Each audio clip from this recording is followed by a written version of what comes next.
Bien, hermanos, vamos una vez más a las Escrituras. Primera a los Corintios, capítulo 2. Primera a los Corintios, capítulo 2.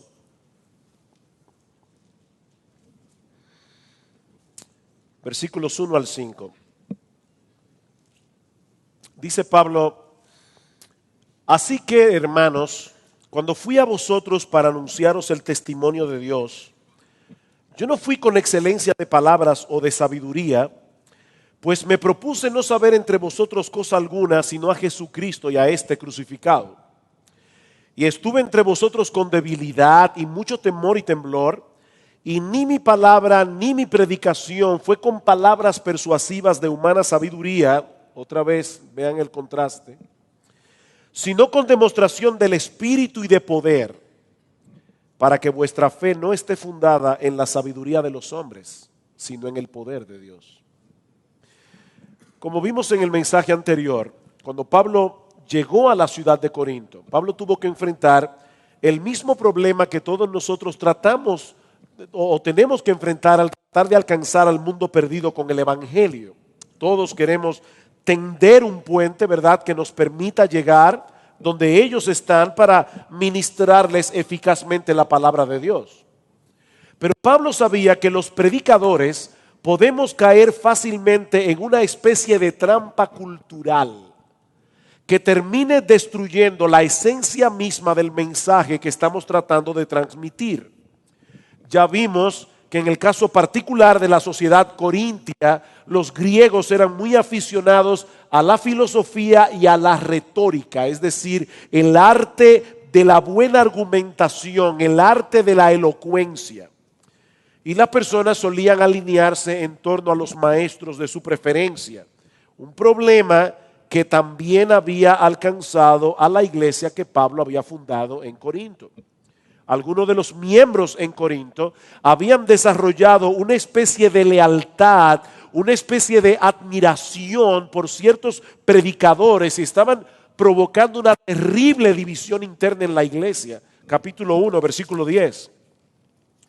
Os ruego pues, hermanos, por el nombre de nuestro Señor Jesucristo, que habléis todos una misma cosa y que no haya entre vosotros divisiones, sino que estéis perfectamente unidos en una misma mente y en un mismo parecer. Porque he sido informado acerca de vosotros, hermanos míos, por los de Cloé, que hay entre vosotros contiendas. Quiero decir que cada uno de vosotros dice: yo soy de Pablo. Y otro grupo dice: yo soy de Apolos, y otro: yo soy de Cefas. Y luego estaban los super espirituales: nosotros no seguimos hombres, nosotros somos de Cristo. Y Pablo les hace ver en el resto del capítulo que eso era completamente absurdo. Debido a la naturaleza del Evangelio y a la naturaleza de nuestra experiencia de salvación, hermanos, no tenemos razón alguna para gloriarnos en los hombres. Porque el poder del Evangelio no radica en el predicador. Me encantó algo que leí recientemente, decía: el poder transformador no se manifiesta en la predicación de la palabra, sino en la palabra predicada. Es un cambio sutil, pero importante. El asunto aquí no es tanto, porque no deja de serlo, pero no es tanto la predicación de la palabra, sino la palabra predicada. Es lo que transforma el corazón. Y fue debido a esa convicción que Pablo pudo mantenerse firme en su llamado, como vimos hace un momento, a pesar de las presiones culturales a su alrededor. Eso es lo que se encuentra en el trasfondo de este pasaje que vamos a estudiar en esta ocasión, en el que Pablo nos presenta tres aspectos que caracterizaron su ministerio en Corinto. El primero fue su determinación a mantener la integridad de su mensaje a toda costa. La integridad del mensaje. Hablamos de la integridad del siervo. Ahora vamos a hablar de la integridad del mensaje. Pablo estaba plenamente consciente de que el mensaje que él iba a predicar en Corinto no iba a ser bien aceptado. Capítulo 1, versículo 22. Porque los judíos piden señales, los griegos buscan sabiduría, pero nosotros predicamos a Cristo crucificado. Para los judíos ciertamente tropezadero, para los gentiles locura. Y Pablo ya sabía eso de antemano. Y sin embargo, él no se dio a la tentación de contextualizar el mensaje al punto de perder su contenido, porque él había sido llamado a transmitir fielmente, como nos decía Carlos en la primera hora, él había sido llamado a transmitir fielmente un mensaje que no era suyo. Versículo 1 del capítulo 2. Así que, hermanos, cuando fui a vosotros para anunciaros el testimonio de Dios. Interesante esa frase. Cuando Pablo fue a Corinto, él llegó con la conciencia de que Dios lo había comisionado a dar un testimonio no acerca de Dios, sino de Dios mismo. ¿Cómo así? Lo que Pablo está diciendo aquí no es que él fue llamado a dar un testimonio acerca de Dios, sino que él fue llamado a proclamar el testimonio que Dios nos ha revelado en la Biblia.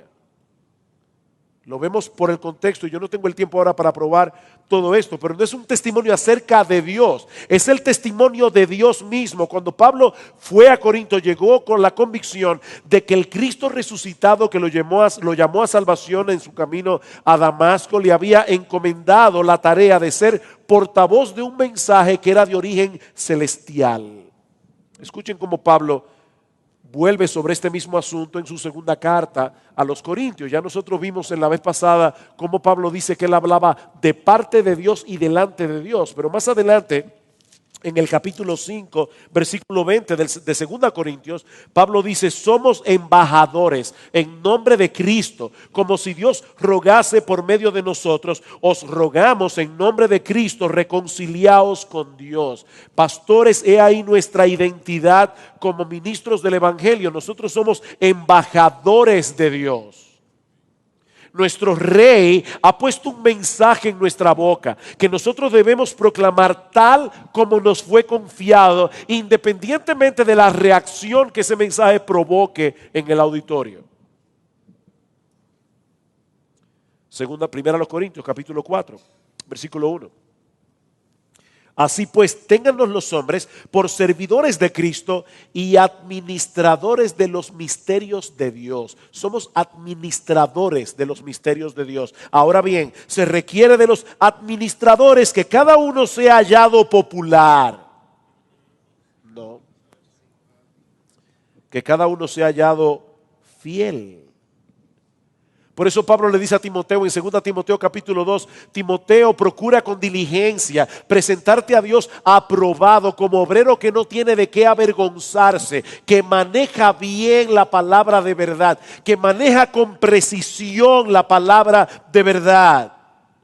El ministro del Evangelio debe estar seguro de que en verdad te está entregando el mensaje de la Biblia, y no porque cita un texto aquí y otro texto allá que parecen apoyar sus ideas, sino porque a través de un estudio diligente, una exégesis cuidadosa, este hombre ha desentrañado el verdadero significado del texto bíblico. Yo recuerdo cuando yo me convertí al Señor, yo le decía a alguien: a mí me da la impresión de que los predicadores que nosotros escuchamos, en mayoría, en ese momento, ellos hacen su mensaje y luego buscan los versículos bíblicos que parecen apoyar lo que ellos quieren decirle a la iglesia.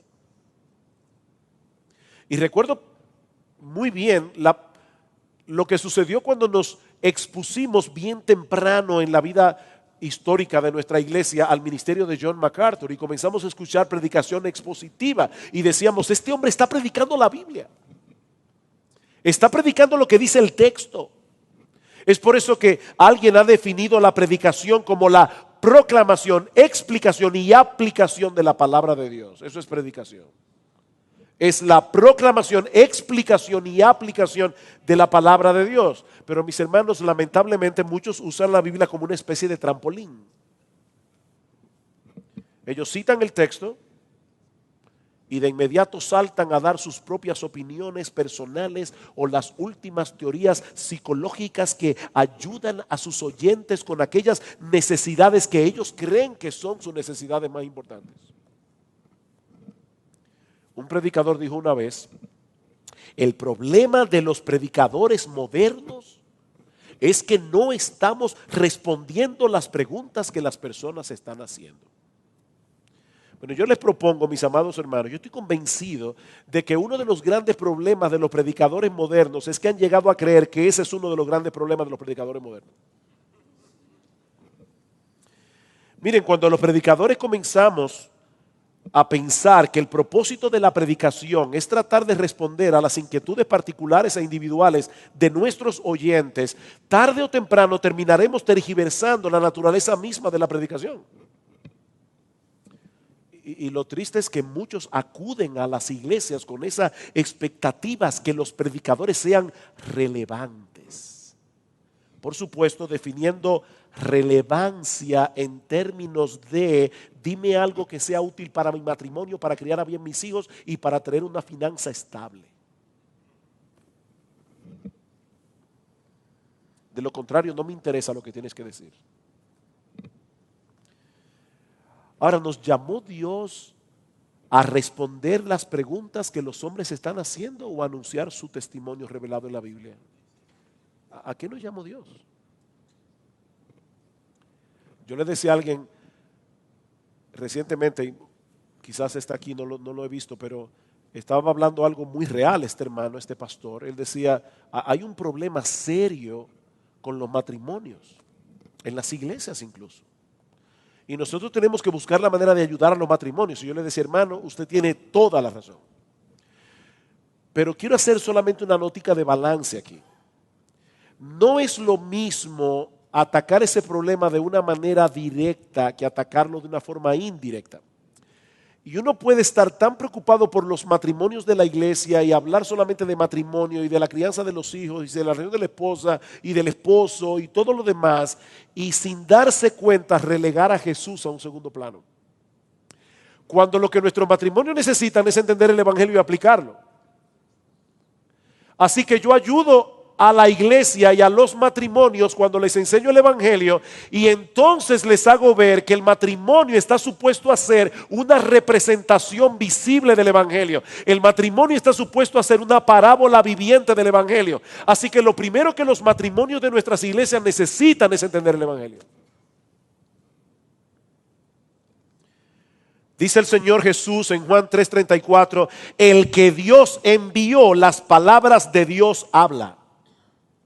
Y en Juan capítulo 7, oigan lo que Cristo dice de sí mismo: mi doctrina no es mía, sino de aquel que me envió. El que quiera hacer la voluntad de Dios conocerá si la doctrina es de Dios o si yo hablo por mi propia cuenta. El que habla por su propia cuenta, su propia gloria busca. Aquel que se limita a expresar sus propias opiniones está buscando su propia gloria. Pero el que busca la gloria de Dios pone todo empeño en proclamar fielmente el mensaje que se le ha encomendado. Escuchen una vez más al Señor, porque yo no he hablado por mi propia cuenta. El Padre que me envió, Él me dio mandamiento de lo que he de decir y de lo que he de hablar, y yo sé que su mandamiento es vida eterna. Así pues, lo que yo hablo, hermanos, ese es Jesús hablando, lo que yo hablo, lo hablo como el Padre me lo ha dicho. Y si nuestro Señor Jesucristo, la segunda persona de la Trinidad, el Dios encarnado, se cuidó de hablar conforme a lo que el Padre le había dicho, hermanos, ¿cuánto más nosotros? Nosotros no venimos al púlpito a compartir nuestras propias ideas, no venimos al púlpito a hablar de las últimas técnicas psicológicas para tu mejor vida ahora, no. Y mucho menos a mantener al auditorio entretenido con una charla amena o manipularlos con unas cuantas historias tristes y emotivas. No, queridos hermanos, si hay algo que la iglesia de nuestra generación necesita con urgencia, son predicadores que se dediquen en cuerpo y alma a interpretar, explicar y aplicar la palabra de Dios. La debilidad de la iglesia de nuestra generación se debe en gran medida a la debilidad de sus púlpitos. Necesitamos predicadores.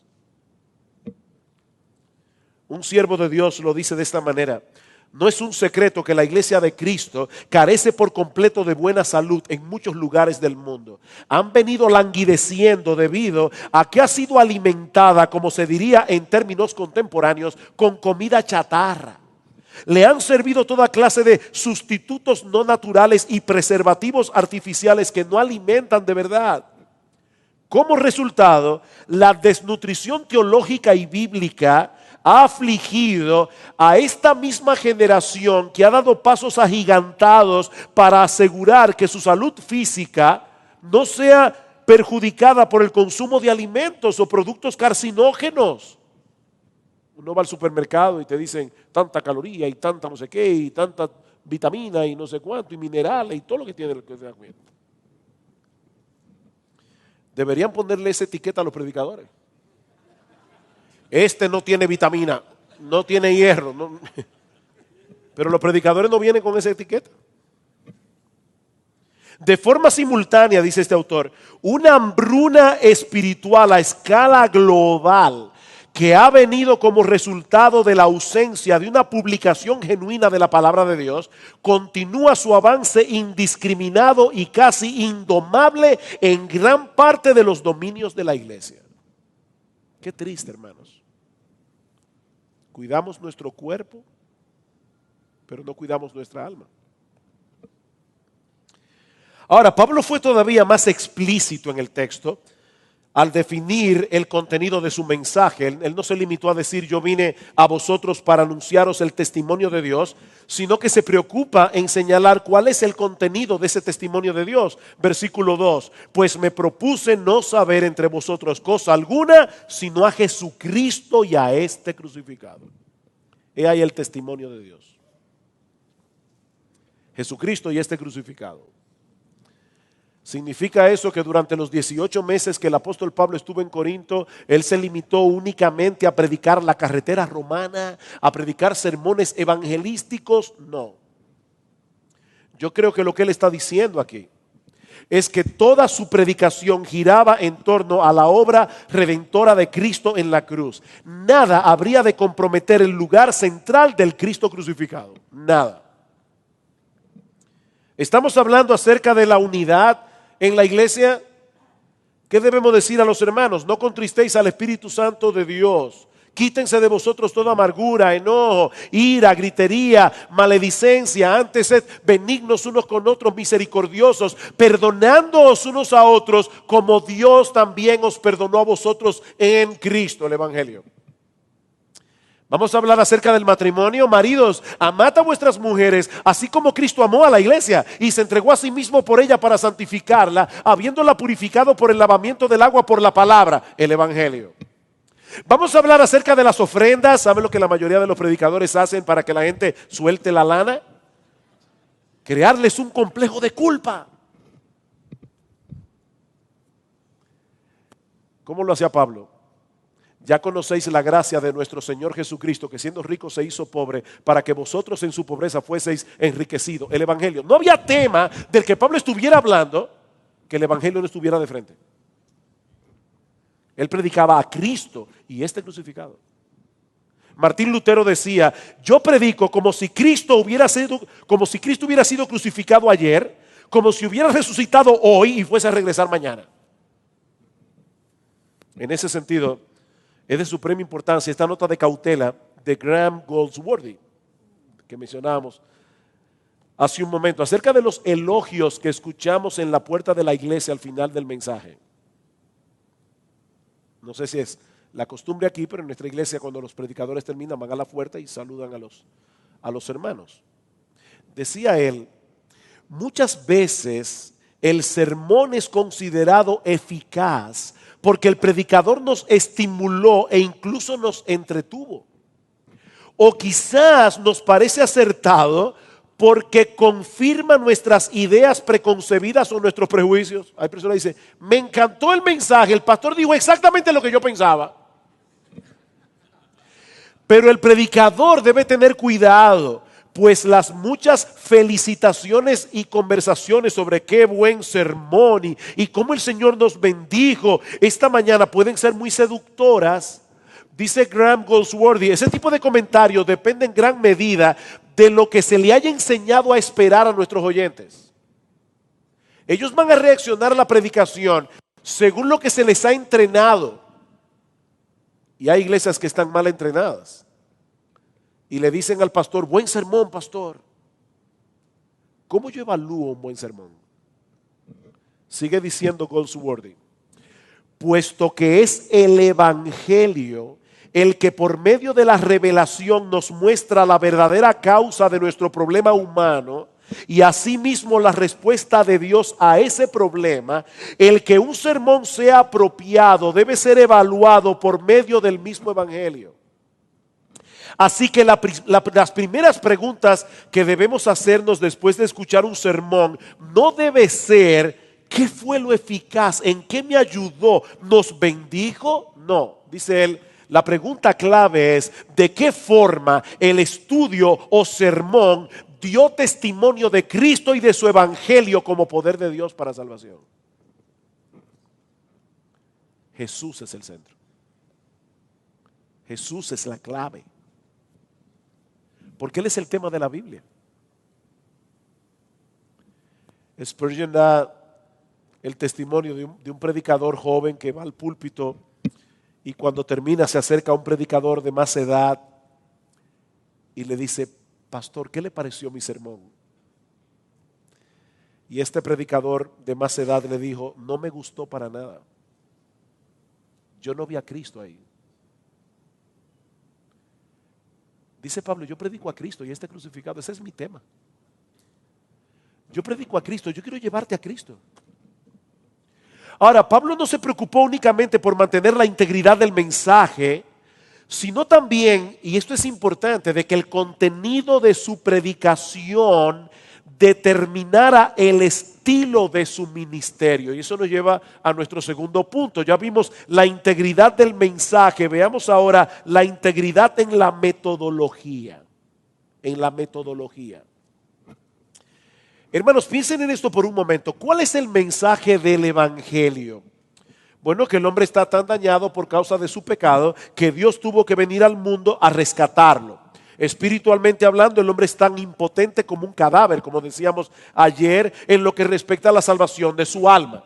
¿Qué hizo Dios para resolver ese problema? Envió a su propio Hijo a ocupar nuestro lugar, viviendo la vida de perfecta obediencia que nosotros no podíamos vivir, muriendo la muerte que nosotros merecíamos morir por nuestros pecados. Y así aseguró la regeneración del Espíritu para todos aquellos a quienes Él vino a salvar. Eso es el evangelio. ¿Cómo reacciona el hombre incrédulo cuando escucha el mensaje del evangelio? Lo rechaza como la más grande tontería y la más grande necedad.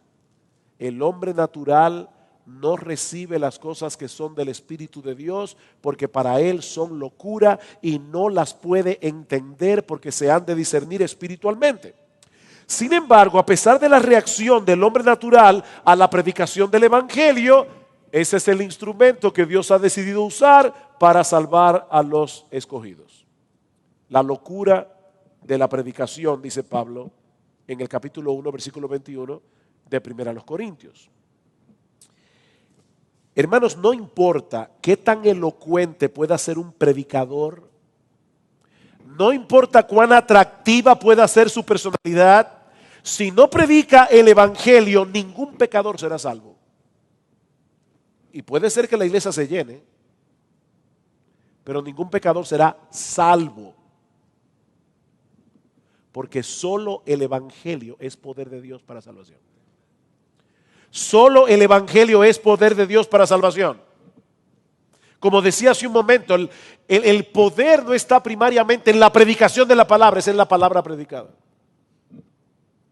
Es por eso que Pablo decidió mantener su metodología, lo mismo que su mensaje, sin importarle las reacciones adversas que su ministerio pudiera provocar. Capítulo 2 otra vez. Así que, hermanos, cuando fui a vosotros para anunciaros el testimonio de Dios, no fui con excelencia de palabras o de sabiduría,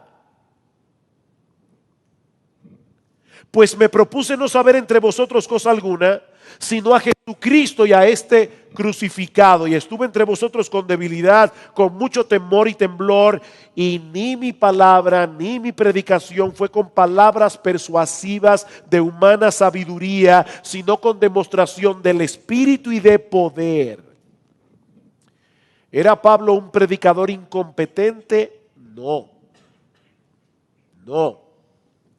Pero él decidió de manera intencional no solo proclamar lo que había sucedido en esa cruz, sino también aplicar ese instrumento de muerte en su propia vida y en su propio ministerio. ¿Y cómo lo hizo Pablo? Evitando a propósito hacer un despliegue de su capacidad de oratoria o su formidable capacidad intelectual para llamar la atención sobre él.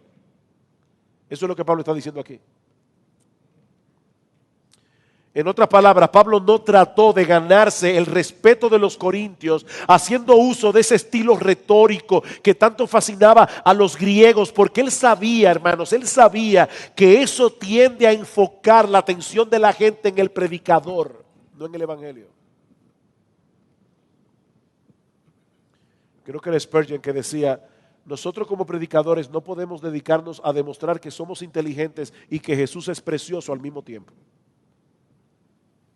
Tenemos que escoger una de las dos. Jesús es precioso. Jesús es glorioso. Y nuestra función es llevarnos a Jesús. Mis hermanos, el poder del evangelio se manifiesta humillando al pecador y exaltando al Salvador.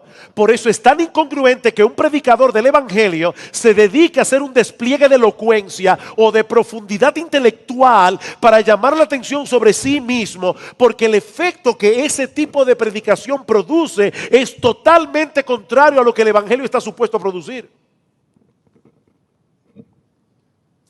1 Corintios 1:17, Pablo dice: pues no me envió Cristo a bautizar, sino a predicar el evangelio, no con sabiduría de palabras, para que no se haga vana la cruz de Cristo. ¿Por qué se hace vana la cruz de Cristo cuando el predicador hace un despliegue ostentoso de sabiduría y de elocuencia? Porque ese tipo de predicación cultiva el orgullo que el evangelio debe destruir para que el pecador pueda ser salvo y los creyentes puedan crecer en santidad. ¿Se dan cuenta cómo opera la inversa? Ese tipo de predicación elocuente que trata de atraer la atención sobre el predicador, lo que hace es cultivar el orgullo de los oyentes.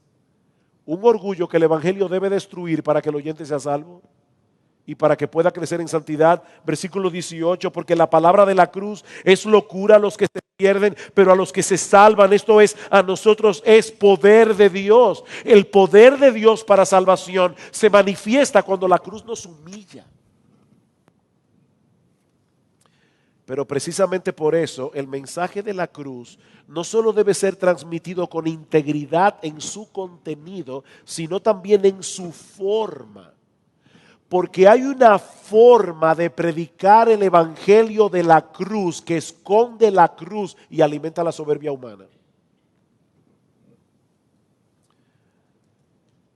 Yo me pregunto, ¿qué fue lo que le pasó a Pablo en Corinto?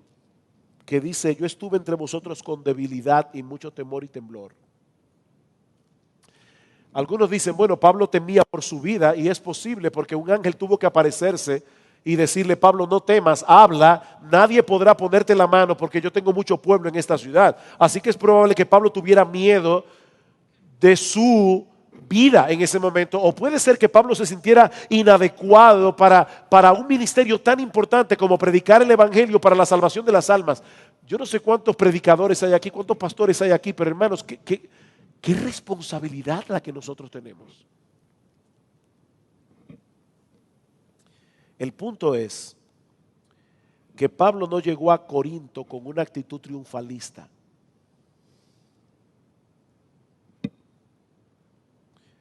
Él estaba confiando únicamente en el poder de Dios y no en su capacidad de oratoria y, como decía hace un momento, su formidable capacidad intelectual, porque Pablo tenía una formidable capacidad intelectual. ¿Han escuchado esa historia del joven que viene a predicar y se sube al púlpito como un pavo real?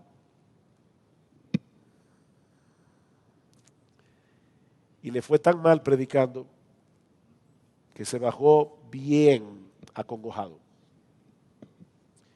Y un viejo predicador le dijo: joven, si hubieras subido al púlpito como bajaste, hubieras bajado como subiste.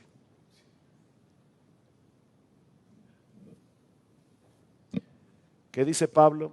Ni mi palabra, ni mi predicación fue con palabras persuasivas de humana sabiduría, fue con demostración del Espíritu y de poder. Pablo sabía que hay muchas formas inadecuadas de persuadir un auditorio. Y precisamente por eso tomó la determinación de proveer una ventana transparente hacia la cruz, como dice un comentarista, y no hacer un espectáculo de sí mismo.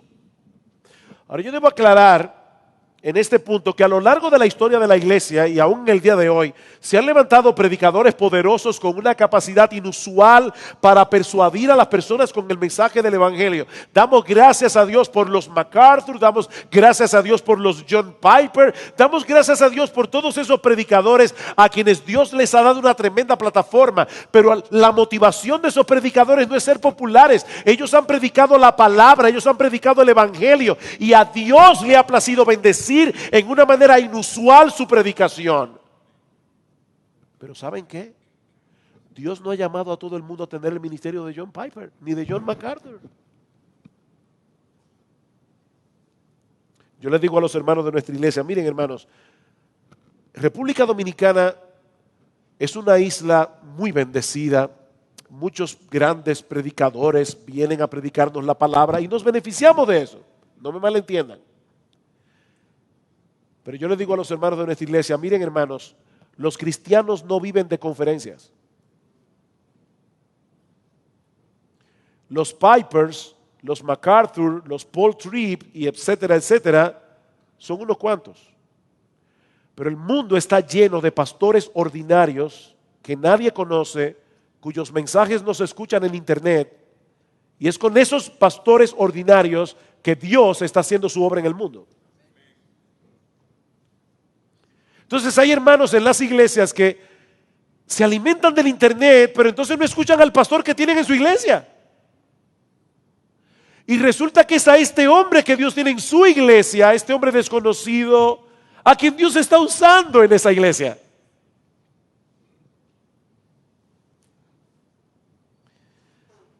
Pablo rehusó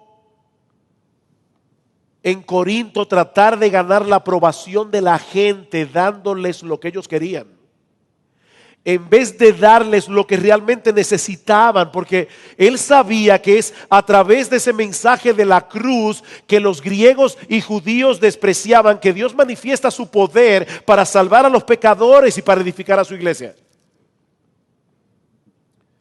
Mis hermanos, no existe ninguna forma de persuasión humana, ni ninguna oratoria tan elocuente que pueda hacer más poderoso el evangelio. ¿Hay algo que nosotros podamos hacer para que el evangelio sea más poderoso?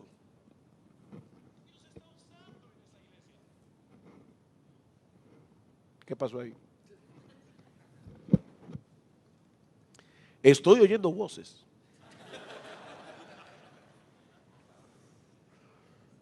No, hermanos, no hay manera en que ni tú ni yo podamos hacer el evangelio más poderoso. Ahora déjame decirte algo: sí hay muchas maneras en que un predicador puede enterrar ese poder en una maraña de argumentos humanos y de palabras sofisticadas. Hay miles de maneras de enterrar el evangelio. Queridos pastores, déjenme decir esto con dulzura. nuestras opiniones personales no son vivas y eficaces. La palabra de Dios sí. Pero tu opinión y la mía es viva y eficaz. El problema es que ese tipo de predicación pragmática, elocuente, intelectual, suele atraer a muchas personas. Y eso le hace creer al predicador que seguramente le está haciendo algo bien. Y la gente dice, me encanta ese predicador. Porque las cosas que dice son tan relevantes y tan prácticas para los problemas que yo enfrento cada día. Él sí responde las inquietudes de mi corazón. Y por favor, hermanos, no me malentiendan, la Biblia tiene mucho que decir acerca de nuestra vida práctica, aquí y ahora, de la crianza de los hijos, del matrimonio. En nuestra iglesia se predica de todos esos temas. Pero hay una enorme diferencia entre un predicador del evangelio y uno de estos conferencistas de autoayuda y motivación. Y es que el predicador del evangelio te lleva a ver cualquier problema a la luz del evangelio. Siempre el evangelio está adelante. Y lo que es todavía más crucial, él no relega el mensaje del evangelio a un segundo plano para tratar de resolver los problemas que la gente cree que son sus necesidades primarias. Mis hermanos, el evangelio no solo es poder de Dios para conversión, es poder de Dios para salvación. Eso quiere decir que es un poder que vamos a necesitar a través de toda nuestra vida cristiana. ¿Tú quieres que tu iglesia crezca? Predica el evangelio a los cristianos. Los cristianos necesitan el evangelio. Y yo no estoy hablando aquí, como decíamos el otro día, que hay que predicar el evangelio en las iglesias porque hay muchos inconversos que creen que son cristianos. No. Yo estoy diciendo que aún a los que realmente son cristianos hay que predicarles el evangelio. La iglesia necesita el evangelio. No podemos dejar de proclamar a Cristo y este crucificado, porque ese poder de Dios que lo cambia todo en nuestras vidas emana del evangelio de la cruz. Noten cómo dice Pablo otra vez en los versículos 22 al 24 del capítulo 1. Porque los judíos piden señales, los griegos buscan sabiduría, pero nosotros predicamos a Cristo crucificado. Para los judíos ciertamente tropezadero, para los gentiles locura, mas para los llamados, así judíos como griegos, Cristo, poder de Dios y sabiduría de Dios. Pablo quería ver ese poder de Dios en acción. Y él sabía que ese poder se manifiesta en el contexto de la predicación del evangelio. Pero hay una cosa más en nuestro texto y con esto concluyo. No solo debemos mantener la integridad del mensaje, debemos mantener la integridad de la metodología, sino también la integridad de nuestra motivación. Versículo 5. ¿Por qué hizo Pablo todo esto? Para que vuestra fe, ahí está su motivación, su propósito, para que vuestra fe no esté fundada en la sabiduría de los hombres, sino en el poder de Dios.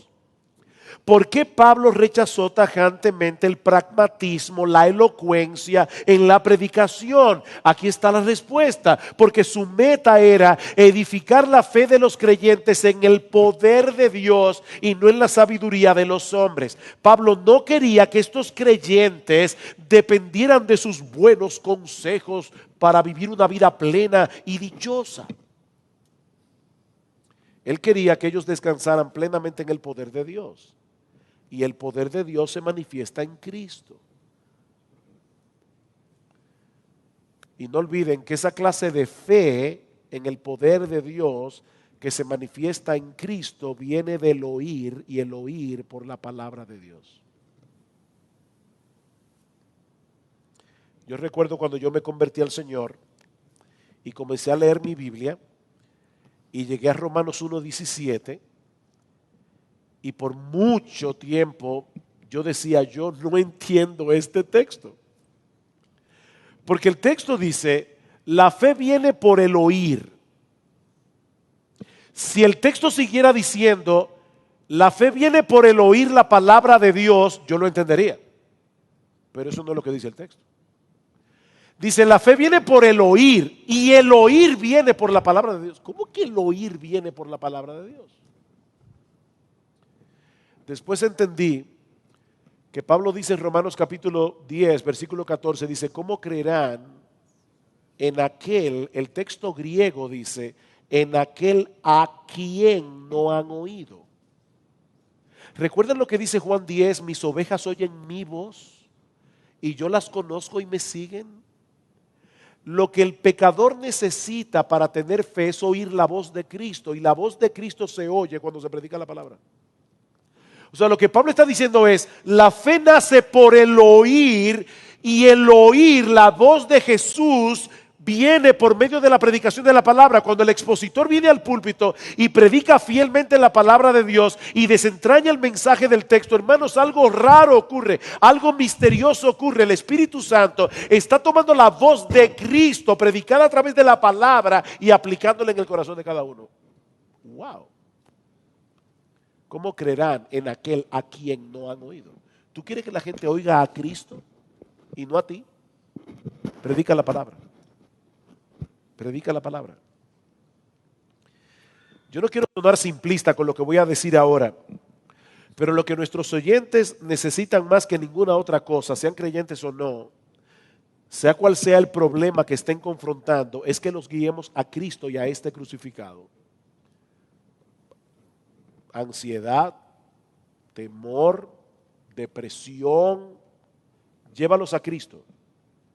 En otras palabras, ellos necesitan que nosotros les mostremos a Cristo no como un entrenador personal que puede proveernos una buena estrategia para tu mejor vida ahora, sino como un poderoso Salvador que obtuvo una victoria aplastante sobre el pecado y las huestes de maldad al morir y resucitar por nuestra salvación. Miren, mis hermanos, ese tipo de predicación que se enfoca primariamente en la solución de problemas prácticos, pero esconde a Jesús, esconde el Evangelio, ¿saben lo que produce a la larga? Una congregación que depende del pastor, depende del predicador. Pero la predicación que lleva a los hombres a Cristo produce personas que en dependencia de Cristo pueden enfrentar cualquier problema de la vida. Entonces llévalo a Cristo, que Él es poder de Dios y sabiduría de Dios. Me encanta cómo dice Jim Shaddix al explicar 1 Corintios 1:24, dice, el mensaje del Cristo crucificado, tal cual es revelado en la Escritura, es potenciado con un poder sobrenatural que cambia vidas. Y más adelante añade, nunca se intentó que el Evangelio fuera meramente un buen consejo para decirme cómo navegar a través de los problemas diarios de la vida. Tampoco es simplemente un mensaje acerca del poder de Dios. El Evangelio es el poder de Dios para salvación. Sin embargo, muchas veces negamos en la práctica lo que decimos creer con nuestras cabezas. Queridos pastores y predicadores, no diluyamos el Evangelio, no ocultemos el Evangelio entre los escombros de la sabiduría humana en nuestro afán por ser prácticos y relevantes. No hagamos eso. Debemos ser prácticos y relevantes en nuestra predicación, pero ¿saben qué? Es el Evangelio lo que determina la relevancia. Es el Evangelio lo que gobierna las aplicaciones. ¿Cuántas veces hemos escuchado mensajes en Mateo capítulo 4, versículos 1 al 11? Ahí se encuentra la tentación de Jesús. A lo largo de mi vida cristiana yo he escuchado muchos mensajes en Mateo 4 donde se me dice cómo enfrentar la tentación tomando como ejemplo a Jesús. Y ciertamente, hermanos, dice Primera de Pedro que Jesús nos dejó un ejemplo para que sigamos sus pisadas. Así que si usted ha predicado Mateo capítulo 4 y ha mostrado a Jesús como un ejemplo para vencer la tentación, usted no ha hecho nada malo. Es correcto. Sin embargo, hay algo más en ese pasaje de lo que rara vez se habla, y que personalmente creo que es la gran enseñanza de ese pasaje. La gran enseñanza de ese pasaje no es simplemente que Jesús nos dejó un ejemplo de cómo vencer la tentación. La gran enseñanza es que Jesús como hombre venció a Satanás en tu lugar y en el mío. Y eso es diferente. Nuestros oyentes necesitan saber cómo enfrentar las tentaciones en una forma práctica. Pero ellos no podrán hacer eso si no entienden primero lo que hizo Cristo como el segundo Adán para que nuestra victoria sobre el pecado fuera posible. Hay una diferencia entre decir, para enfrentar la tentación hay que citar la Biblia, y eso se aprende en Mateo 4, a decir, amados hermanos, nosotros podemos tener victoria sobre la tentación porque nosotros estamos en Cristo y ya Cristo como nuestro representante venció al diablo en nuestro lugar. Eso pone el Evangelio otra vez de primer plano. La victoria de Jesús. La victoria de Jesús. Nuestros hermanos necesitan saber que Jesús venció y que nosotros estamos en Él y somos victoriosos en Él. El anhelo de nuestros corazones debe ser que nuestros oyentes sean expuestos al poder omnipotente de Dios que actúa en el Evangelio para que nuestro Señor Jesucristo sea más ampliamente glorificado en la salvación de los pecadores y en la santificación de los creyentes. El que habla por su propia cuenta, su propia gloria busca. La gran preocupación de Pablo no era únicamente el bienestar espiritual de las almas a las que él ministraba, y obviamente a Pablo le importaba el bienestar espiritual de las almas a las que él ministraba, pero la gran preocupación de Pablo no era esa. La gran preocupación de Pablo, lo que lo consumía, es que cada vez que él predicaba, Cristo fuera glorificado. Permítanme leer otra vez 1 Corintios 1, 25 hasta el capítulo 2, el texto que hemos estado exponiendo, y van a ver una conexión allí que hasta ahora no ha sido tan evidente. Recuerden, hermanos, que las divisiones de capítulos no siempre reflejan el flujo de pensamiento, ¿verdad? El burro que saltó. Ok.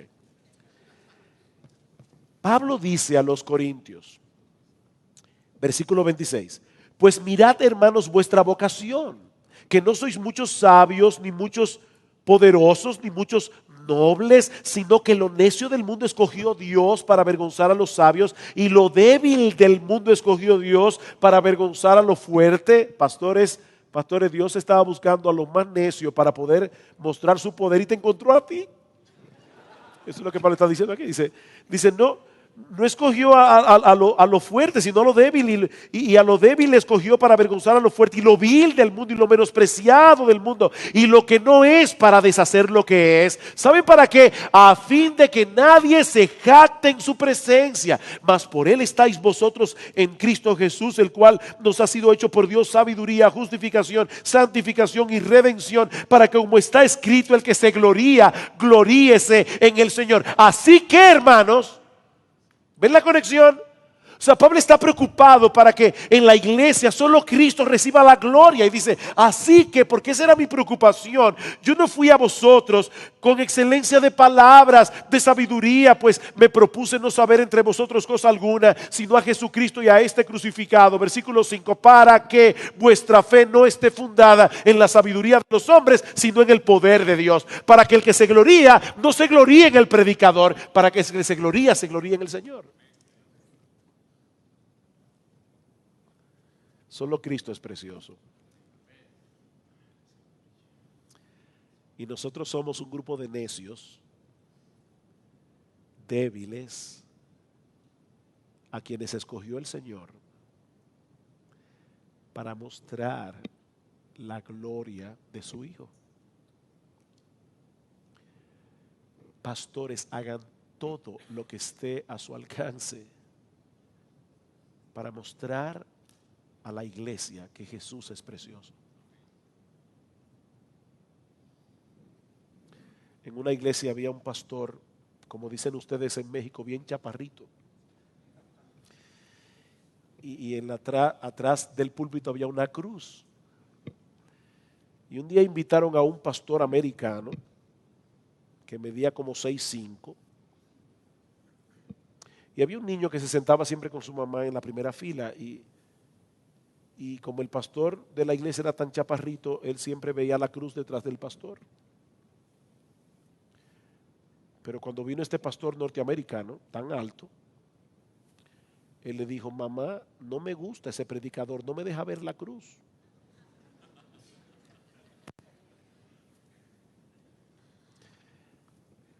Hermanos, que no importa el tamaño que tengamos, que cada vez que prediquemos sea evidente la cruz.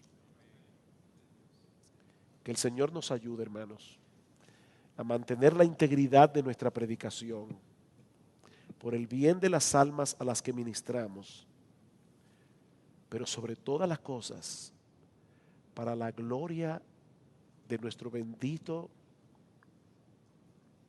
Señor y Salvador Jesucristo, quien merece toda honra, toda alabanza y todo honor.